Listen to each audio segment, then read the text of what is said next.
Ciao ragazzi, oggi parliamo di Tony Freeman, detto The X-Men, ovvero l'uomo a X, in virtù del suo fisico classico ed estetico, caratterizzato da girovita sottile, associato a spalle larghe, schiena ampia e gambe massicce. Un personaggio che ricorda in qualche modo Flex Wheeler e Dexter Jackson. Uno degli ultimi alfieri del fisico estetico, vissuto in un'era che cominciava a premiare i mass monsters. Dagli inizi col bodybuilding per gelosia e paura di perdere la sua ragazza, passando per la breve carriera come spogliarellista, alla metamorfosi degna dell'incredibile Hulk, che lo ha portato a passare dai 73 kg iniziali ai circa 145 kg che lo hanno accompagnato durante la carriera nel bodybuilding professionistico, alle oltre 70 gare al suo attivo, che ne hanno fatto uno degli atleti più consistenti di sempre, avendo gareggiato fino alla soglia dei 50 anni.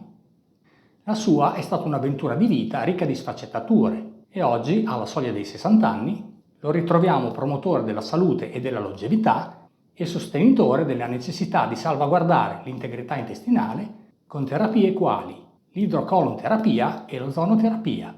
Questa è la sua storia. Enjoy! Tony Freeman nasce il 30 agosto 1966 a South Bend, nell'Indiana.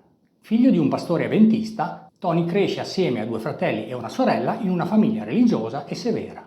Da ragazzo pratica il basket e il football e non gli piace sollevare pesi. Il suo incontro col bodybuilding avviene in modo curioso. Nel 1986 la sua ragazza aveva un amico che era un bodybuilder agonista. Tony viveva ad Atlanta, mentre la sua ragazza e il suo amico a Savannah, a parecchi chilometri di distanza. Un giorno la sua ragazza gli mostrò la foto del suo amico, che era arrivato secondo al Mr. Georgia. Tony rimase stupito dal fisico di questo ragazzo e, preso da un moto di orgoglio e gelosia, decise di cominciare ad allenarsi con i pesi per migliorare il suo aspetto fisico ed evitare che la sua ragazza lo lasciasse per questo amico con cui si vedeva spesso. E di fatto si trasferì a Savannah anche lui, per essere più vicino alla sua donna e sorvegliare la situazione.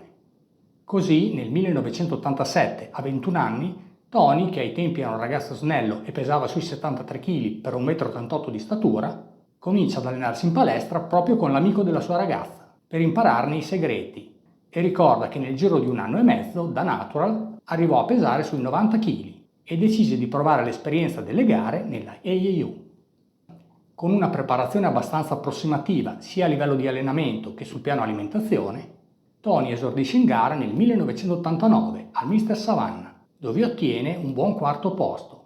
Un concorso che sarà il primo di una serie di gare locali alle quali Tony parteciperà ottenendo numerosi podi e vittorie. A quei tempi gareggiare per Tony era più che altro un passatempo. Il suo incontro col bodybuilding vero arriva quando partecipa al Mr. America AAU del 1990, dove, a dispetto del buon quarto posto che ottiene in gara, si rende conto che deve cambiare approccio, sia a livello di allenamento che di dieta, se vuole diventare davvero un atleta competitivo. Così, facendo tesoro dell'esperienza fatta, nel 1991, a 25 anni, Tony comincia a seguire un regime di allenamento e dieta strutturati, sotto la guida del wrestler Harold Hogue, e racconta che in soli 2 mesi e mezzo si trasformò, passando da 90 a circa 115 kg. Potenza dei farmaci, aggiungerei. È l'inizio dell'ascesa agonistica di Tony verso i livelli professionali. Nel 1993 partecipa ai campionati NPC Junior National vincendo la categoria dei pesi massimi. Nel 1994 sarà quarto ai campionati NPC Nationals e sembra pronto per diventare pro. Ma i problemi sono sempre in agguato e nel 1995, mentre è in preparazione per i Nationals, a 9 settimane dalla gara, ha un incidente in allenamento che gli provoca lo strappo parziale del pettorale destro. Un infortunio che, unito a delusioni di natura politica, lo porteranno a ritirarsi dalle gare per alcuni anni. Sembra la fine della sua carriera sportiva, ma fortunatamente nel settembre del 2000 Tony troverà un chirurgo in grado di operarlo e rilanciarlo nello sport. Rinvigorito, Tony riprende la preparazione e il suo impegno viene premiato nel 2002, quando, con un peso sui 113 kg, vince il titolo assoluto agli NPC Nationals, aggiudicandosi la Pro Card IFBB. Ha già 36 anni a quel punto e per essere competitivo sul circuito pro ha bisogno di più massa muscolare, ma Tony non si scoraggia. Il bodybuilding è la sua passione e vuole perseguire questa strada fino in fondo. Così, ad un'età che per molti atleti rappresenta l'avvicinarsi del momento di appendere il costume al chiodo, Tony porta il suo peso in gara sui 130 kg parte con la sua carriera professionale. Un percorso che lo vedrà calcare i palchi delle più prestigiose gare internazionali in tutto il mondo per oltre 10 anni. Debutta fra i professionisti ottenendo un 11° posto alla Notte dei Campioni del 2003. Fra i punti salienti della sua carriera ricordiamo, oltre ai numerosi podi, le 6 vittorie complessive, con un primo posto all'Ironman Pro Invitational del 2007, la vittoria al Tampa Bay Pro del 2008, il primo posto alla Sacramento Pro del 2009 e le 3 vittorie all'Europa Super Show ottenute rispettivamente nel 2006, 2008 e 2011. Concluderà la carriera agonistica nel 2016, a 49 anni e mezzo, con un 12° posto all'Arnold Classic, un piazzamento che, unito ad un infortunio ad una gamba, lo convince a ritirarsi.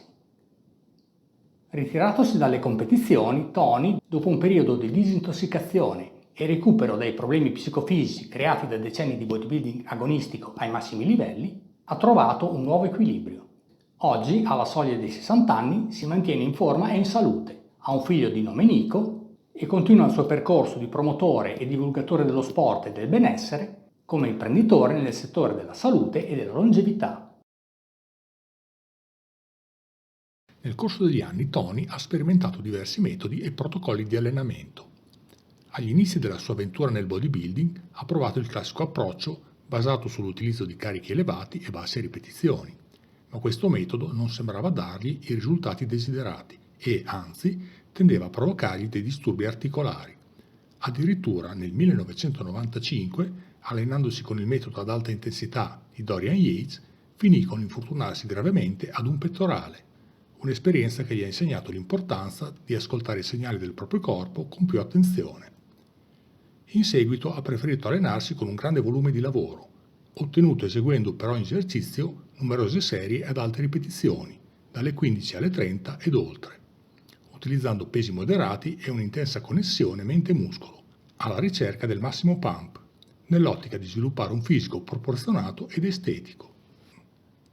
Ricorda che in certi periodi non contava né le serie né le ripetizioni, ma si allenava contro l'orologio, cercando di fare quanto più lavoro muscolare possibile in un intervallo di tempo prefissato.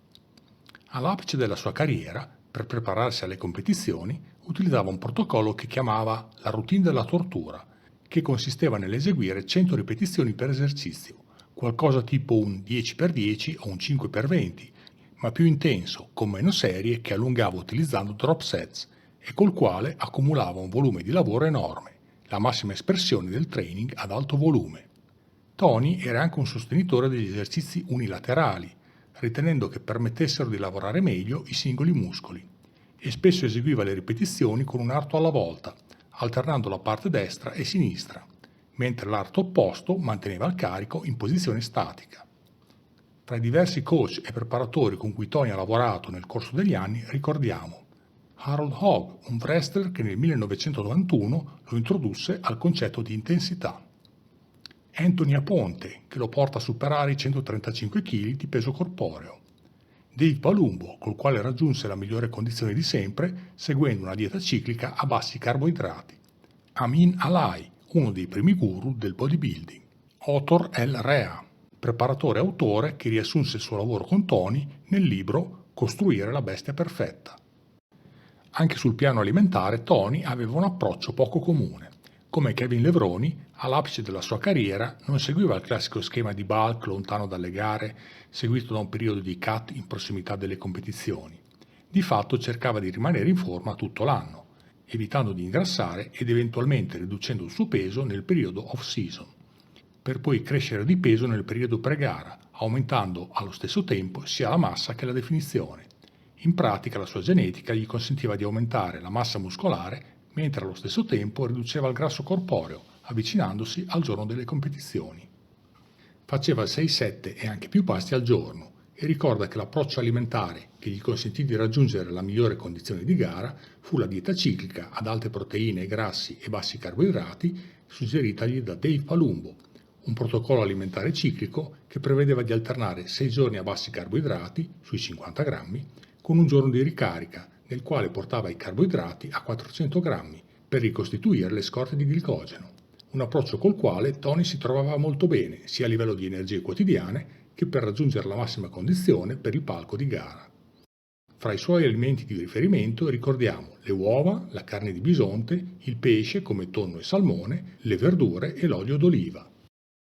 Come curiosità ricordiamo anche che, per favorire il ripristino della sua salute dopo i rigori delle preparazioni pre-gara, Tony era solito praticare l'idrocolon terapia, che ritiene sia stata una delle chiavi che, salvaguardando la salute intestinale, gli hanno consentito di mantenere un girovita sottile anche a fronte delle enormi quantità di cibo assunte durante la preparazione per le competizioni.